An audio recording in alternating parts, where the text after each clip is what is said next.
দাদু এই জায়গাটার নাম কি?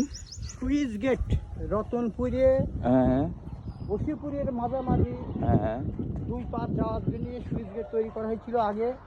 এইখান দিয়ে আগে প্রচুর জল হতো, এই সুইচ গেট দিয়ে জল এই পারে পাস করা হতো, মানে পশ্চিমের জল পূর্বে পাস করা হতো।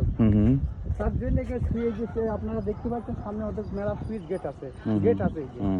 এখন আর পানির জলও নাই, গেটও নাই। হ্যাঁ, এখন আর জল নাই, এই পর্যন্ত জল ওঠে। এইটা সেই ঘাট, ওই আমরা যে ঘাটের কথা বলছিলাম ওই দিকে মাছ ধরছে। হ্যাঁ, এইখানে পড়ে যেত, নিচে যেত এইখানে। হ্যাঁ, এইখান থেকে ভ্যান যেত, ইস্কা যেত, কিন্তু এখন আর যায় না। কেন? আর দেখেন এই যে বেশি মেঘ থেকে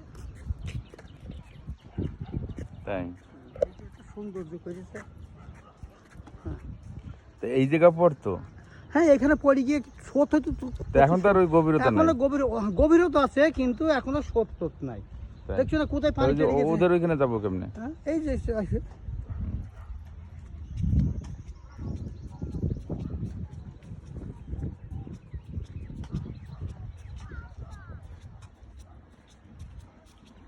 পানি আছে না সকলে এখানে একে যে এরা পুরো পক্ষ থেকে সব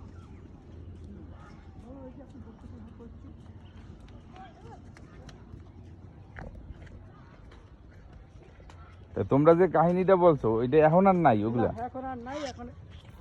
এখন শুধু গল্প। এখন গল্প, এই যে নাম আছে কিন্তু সেটা নাই।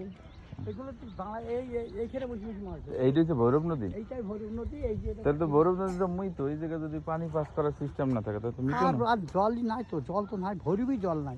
ওখান থেকে ওটা কাটা, ওই যে কেটেছে। এরা সব পুঁটি মাছ ধরছে। হ্যাঁ, এইসব মাছ ধরছে। তো এইটা খুলে দিলে তো আবার স্রোত হয়ে যাবে। হবে না কেন খুলে দিলে হবে না?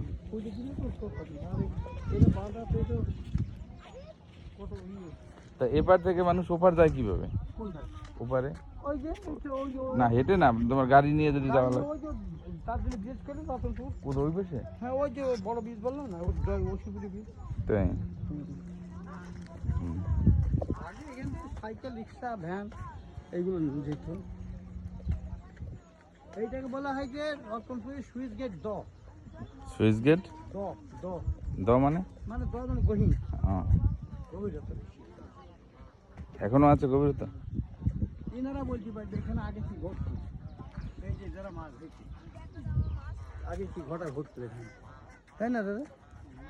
এইখানে আগে যা ঘটতো এখন আর সেটা ঘটে না, পানি নেই তো ঘট দেখি।